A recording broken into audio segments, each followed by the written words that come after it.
Okay, we are back live with another Between the Pages book chat, and today we have a sci-fi author for us, Christiane Allison. I hope I pronounced that right. So I'm Yes, going to you let did. her introduce herself here. So take it away. Hi, thank you very much. So I'm Christiane Joy Allison, and I'm the author of the Infinitus Saga, which you can see behind me. The Infinitus Saga has a prelude novelette, which introduces the story, a really short story to kind of give you an idea of what the world is like. And then there is the main novel, Infinitus, which came out and is considered book one of the series and came out in August. So really excited to introduce it to folks. Okay, so tell us a little bit about the series, what it's about, and what the plot, world building, and all that sort of good stuff. Yeah, so it's a cyberpunk, which means that there's a global or regional computer system, and in this case, it's a global computer system that manages day-to-day life. You've got artificial intelligence that do various tasks for the community, and in the future, the global fellowship is the global government, and the general term for the population under that government is the community, and so it's the community of citizens. And the computer system that manages day-to-day life is called the Global Interface and Database, or the GRID. And a lot of the members of the public work, what they consider work, is they're assigned to server duty, which is they go to a server farm or a server bank, and they're plugged in, and the computer system uses their brain as a temporary server for about 8 hours a day, and then they go home and they don't remember anything that they were used to process, but they're contributing to the community and to society by contributing their brain power, essentially, to keep that computer system running and to make it possible for it to do everything that it does. And there's a population that lives outside of that community. And they're called shirkers. And typically they're kind of like the homeless population of the future. They're not part of the global community, which means they don't get the supplies of food and housing and all the things that they need. They have to scrounge, they have to kind of live on their own and figure out what to do. And our main character, Gina Mallory, she is a shirker for a couple of different reasons.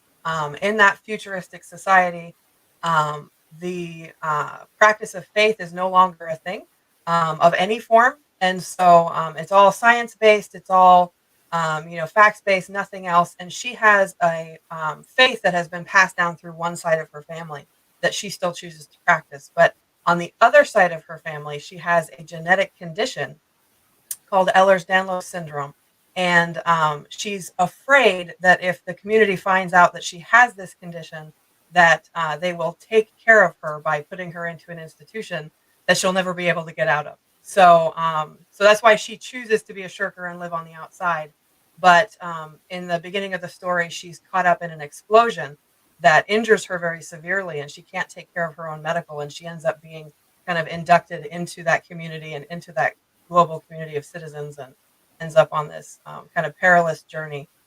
And secondary, there's a second primary character.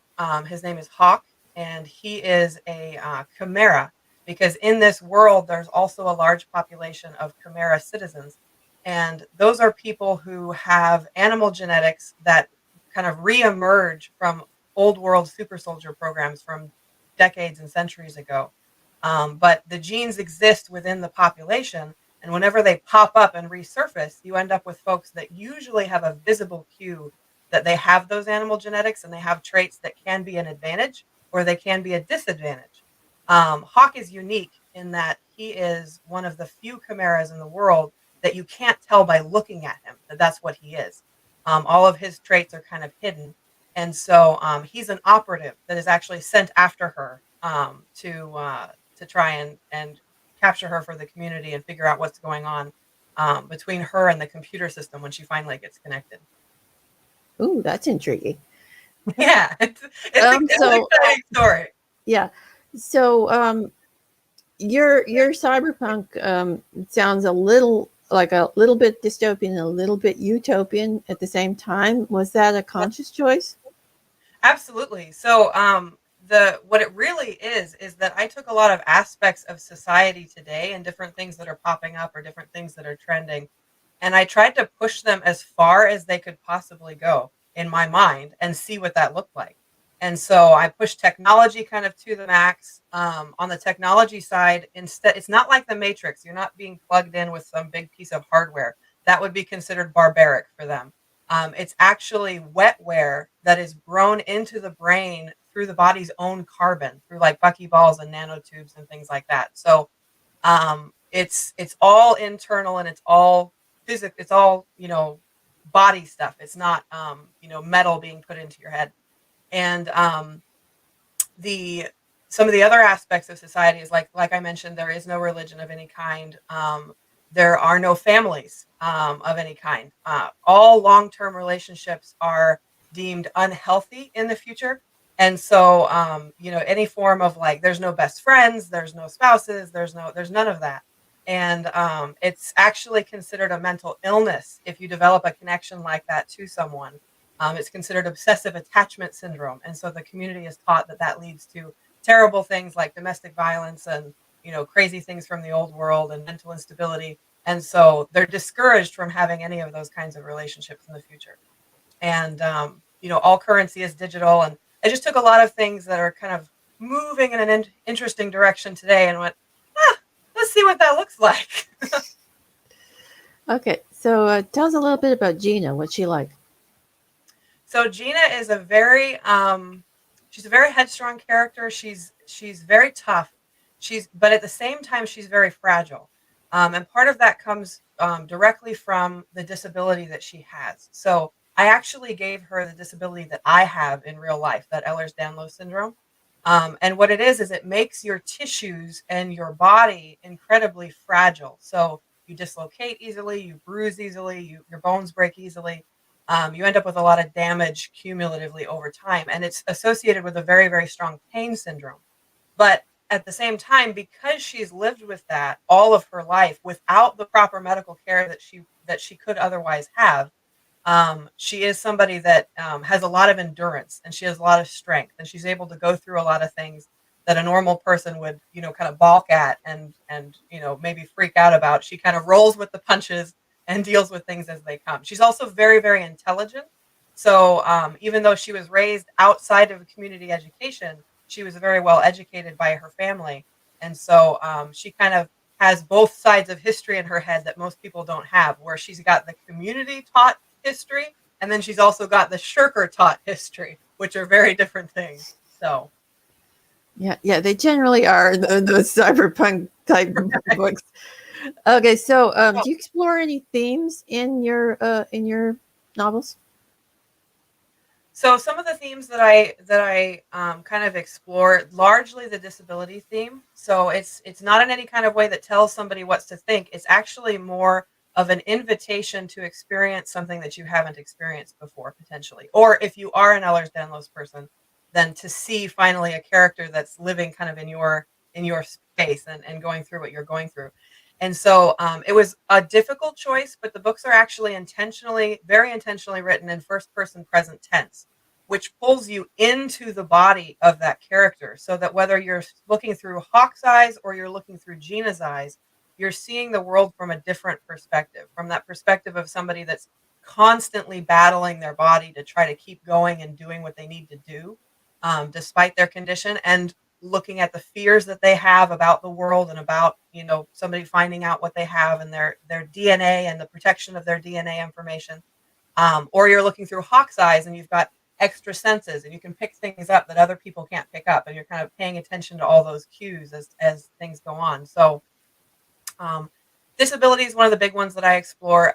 Also, what I mentioned with the no relationships is something that is heavily explored in the books, because you've got two very contrasting opinions. You've got Gina, who was raised in a family in a shirker camp, so she understands those relationships and values those relationships, contrasted against this other character who's an operative, who's born and raised community, served the community his whole life, and thinks that that's crazy and that it's dangerous and it's this thing to be afraid of and to fight against and all that. So it's something that'll get explored through the whole series.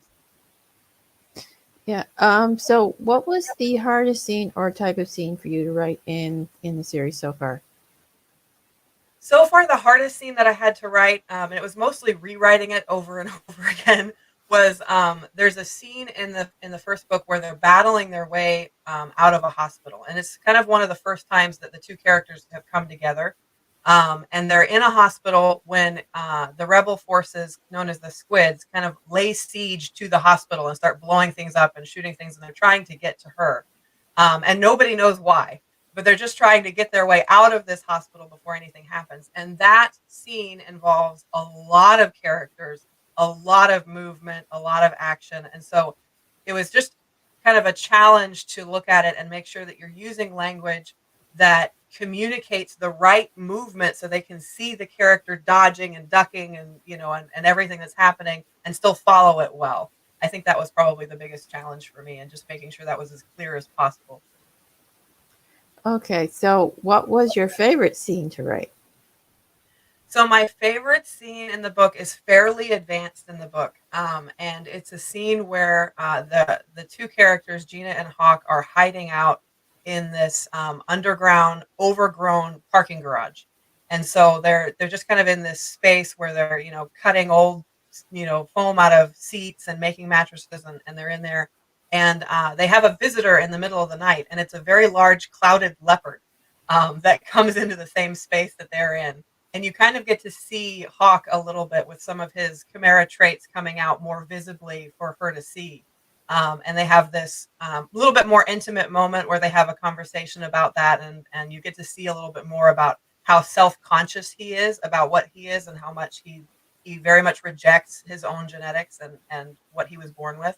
And so you kind of get to see that they're both on the outside of society looking in, but for completely different reasons. One for advantages and one for disadvantages. Interesting. So, are any of your secondary characters a little quirky, or do they steal scenes? I do definitely have a couple of quirky characters. One of them actually is in my dedication, which is really awesome. I have a quirky character that was inspired partially by my father and partially by some very other colorful characters I have in my life. And his name is Crazy Rob. And that's how everyone refers to him, because everyone sees him as very highly paranoid, and he very much acts like someone who's highly paranoid. But he has a very interesting trait. He has a abnormality grown into his wetware in his brain that makes him incompatible with the system. And he's kind of like a walking virus that crashes any grid tech in his vicinity. So if he is in the vicinity and he's not actively blocking his signal with like a Faraday cap or something, then he can literally knock out blocks of grid technology and just make it all crash, just because he's walking around. And so people tend to shoo him off from the rest of the areas that he's supposed to be in. But he's a very quirky old character, and he's the one that is telling her, like, you need to be ready and you've got to run and you've got to do all this stuff, and he actually gets his own little scene where he gets to fight for her, and so you get to see him, even though he's an older person, get to try and kick some butt to try and help her out. So that's pretty fun. Okay, so do you have a favorite character? My favorite character would probably have to be Hawk. He's one of my favorite characters, just because he's so strong, but he's also a very, very vulnerable character at the same time, and he doesn't even realize how vulnerable he is in a lot of those instances. And so that's one of the things that I really like to explore and like to see is that contrast that you find in almost every human being, where they seem to be on one end of a spectrum really strongly, but if you actually dig down, they're usually on another end of the spectrum as well, and getting to explore that. So I'm excited about seeing the future in the series and seeing him kind of faced more with accepting who and what he is. Yeah, that's always interesting with characters. So, what are your characters afraid of? So Gina is extremely afraid of the community itself. Like, that is her primary fear, and her primary goal through the entire thing is to stay away, just to stay out of their hands and to stay away from them as much as possible, and just to survive. She's used to surviving without the right resources. She's used to living on the street in dangerous situations. she can sleep in an alleyway where she could get stabbed in the middle of the night, and she's not afraid of that. She's afraid of the people in the government, and she's afraid of the people with the power to take her and lock her up and do something with her that she doesn't want.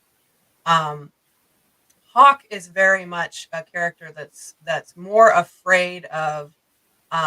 He lives in a world where he's an operative, so by definition, he hides who he is 24 hours a day, and he lives in the fear of what he is being exposed at any point in time. So he's very, very careful in everything that he does to not let anybody touch him for too long, to not let anybody, to notice that he can see things he shouldn't, or he can hear things he shouldn't, and just to constantly hide what he is so that it doesn't expose him and he doesn't end up putting other people in danger because they figured out that he was an operative.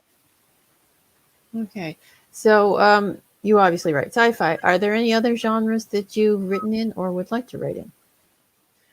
So I have an idea for a fantasy story that I haven't explored yet, but it's kind of one of the things that's on my back burner and brewing right now.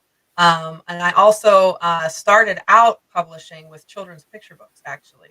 So I have 2 children's picture books that are very, very niche. And they are specifically for children who are affected by the criminal justice system. And so the first one is the first book in the world that was ever written on the subject of wrongful conviction for young children who are going through one. And then the second book is on prison visitation for young kiddos that are going right, wrong, or indifferent on the conviction. It's just the experience of going and visiting their loved one and getting to see them and making that as positive as possible. So the series is called Where is Uncle? And it's inspired by true events. So it's very true to life for those kiddos. Okay, well, that sounds like a interesting and helpful series for kids. So I think we'll wrap it up here, and I'll let you tell everyone where they can find you and your books. Okay, thank you very much. So you can find my books on Amazon. You can find them on Barnes & Noble, on Smashwords, and you can also find them through AllisonPublishing.com. Right now, Infinitus itself, an ebook, is only available through Amazon because it's on Kindle Unlimited and it's exclusive right now. But the Global Fellowship, the Prelude, is all over the place. And Infinitus will be transitioning out into Smashwords and into some other locations on ebook in the near future. But you can always get print editions, paperback and hardback, most places that you can buy books. Okay, so thank you for being here. It was a pleasure chatting with you, and your series sounds fascinating. Thank you. And we'll be back tomorrow with another fantasy author, so join us then. And that's all for now. So bye.